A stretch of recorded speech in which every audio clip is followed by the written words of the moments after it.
Hey everybody, it's Chris from the Evermore podcast, live exclusively on the Slide Rule Pass YouTube network. Bit of a weird setting for me, as you can see. I'm sat in the car. I've come back from the game. I was a guest of the Lynchman today as Liverpool beat us 1-0 at St James's Park. Bit of a funny game, to be honest with you guys. We'll get into it in a minute, but just before we do, a little bit of housekeeping. If it's the first time you've tuned in, thank you so much for joining us. I hope the pitch is okay and the sound is okay. But we'd love you to like and subscribe. We're trying to achieve 300 subscribers. If you can click that button, it'd be absolutely fantastic. Come and join the Newcastle United content on Evermore. We've got plenty coming up in the weeks ahead. But let's get stuck into it.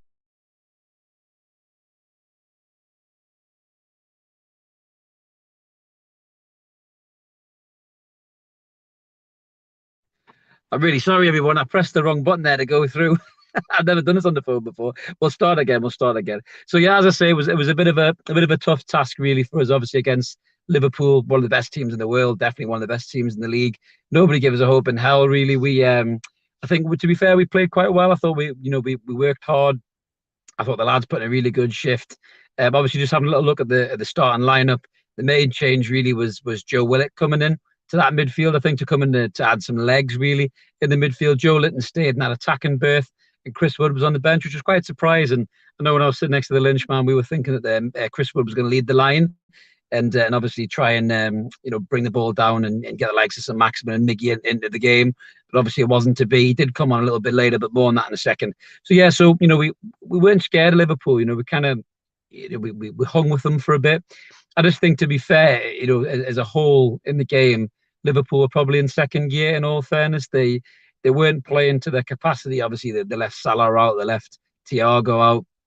James Milner played, even though he's about 63 years old. He had a really good battle with Bruno in the midfield. Bruno did okay. I thought he wanted the ball like he always does. He came looking for it. He wasn't shy. Same with Shelby as well. He tired towards the end. Very frustrating day, all in all, really, for me, for St Maximin. We were sitting in the Milburn stand. Really good seats, really good view of the game. St Maximin was really poor. I think when he went through the middle, lost the ball a lot. You can't lose the ball like that against teams like this. When you lose the ball like that, they'll punish you, even though they were in second gear, and even though they didn't have some of their best players out there. St Maximin cannot just keep losing the ball like he does and put us under pressure.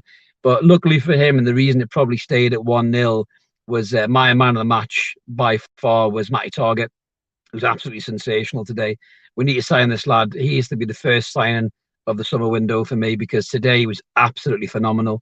Diaz couldn't get a kick from him, and Diaz is probably one of the most exciting young players in the league. Couldn't get a kick off Matt Target today. He was absolutely brilliant. Positional sense, he was everywhere, covered the ground, won so many headers as well. And I know Mark can vouch for that, being an Aston Villa fan, but he won so many headers. It's just his positional sense. He's one step ahead. He reads the game well. There was a part when Salah came on the second half where the kind of clash showed, and no offense to Matty Target, but Salah left him in dust. But he did get back and obviously made it a bit difficult for him. But yeah, all in all, I think the game as a whole, it was quite frustrating. I mean, the goal itself, we were in uproar really. The referee, it must be said, me and Mark have said it so many times on Pitch Patter, the referee was shocking today. He never let anything, go in Newcastle's favour. Every 50-50 chance, went to Liverpool, really. There's some silly little niggledy challenges that he wouldn't let go for us. He was pulling us up. They were flagging offside, at the drop of a hat. It was very frustrating. But the goal itself, I've watched a little bit of it back on the TV. Obviously, Mark was watching the TV at home, and it looked like a foul for me in real time in the ground. I think it was James Milner and Fabian Schär were in for the ball. So we were all up in uproar. Everyone in the ground was screaming, think there should have been a free kick. But I think when you look at the replay on the TV, it was more of a 50-50 challenge, really. And Milner gets there before Schär. Very disappointing how Keita gets that time on the ball. Nobody really puts in a solid challenge, and then he kind of puts it through relatively easy. Dubravka made a couple of good saves today. It probably could have been worse. I think if Dubravka kind of tipped that one over, where I think Byrne put him under pressure in the first half, and then he makes a good save one-on-one from Salah, obviously, when he breaks free a Target in the second half. But overall, it was good that we didn't get an absolute pacing from Liverpool. It's nice to see that we can play against some of the best teams in the world and hang in the game. I think if we had a little bit more quality up top, I think we could have potentially got a draw. But we had that free kick, in the second half, where Shelby stands up, and it was a shit free kick, to be fair. I mean, I'm so looking forward for Kieran Trippier to be back, not just because of his defensive quality and his leadership abilities, but just so we can get Shelby off free kicks. He hit that dribbler against Leeds and obviously went in the back of the net, and he was trying to do the same thing. today, but it was just a shocking free kick, really, to be fair. And he had a decent game, Shelby. I thought he hit a few probing passes, some lovely switch play passes to the left and to the right. But Maximin and Miggy today were both very frustrating. Miggy just can't seem to stay on side. He seems to have developed the Papa Cisse gene, as the Lynchman said next to me. I don't understand why he cannot hold that line. I know he's fast, but as a footballer, he's got to be more intelligent than that. He was flagged offside so many times on the goal that was disallowed as well. He was a mile offside in the replay on the TV. And so Maximin, like I say, just very frustrating. But you can't take him off because he is that game changer. He has got that capability, but nothing seemed to go for him today. Nothing seemed to stick to him. I think Gomez wasn't even that good today, I thought. When Maxi went out to the wing and Chris Wood came on, we thought Maxi would have got a little bit more into the game and he would have stretched the play. Gomez was already in a yellow card. I thought it was a red card waiting to happen, to be fair. But I think, he did quite well, Gomez, against Maxi, but Maxi was poor. Chris Wood, again, the jury's still out on Chris Wood. He come on, he got himself stuck in. He tried to win a few headers, but he's not going to smash, like Sir Virgil van Dijk out of the way, with that brute strength that he has. And his touch is quite poor. When he got through one-on-one, yes, he was offside, but the finish was weak, really weak. For a £25 million striker, you've got to be better than that. But listen, I'm not going to be too down. The beauty of that game was that we weren't in a relegation fight.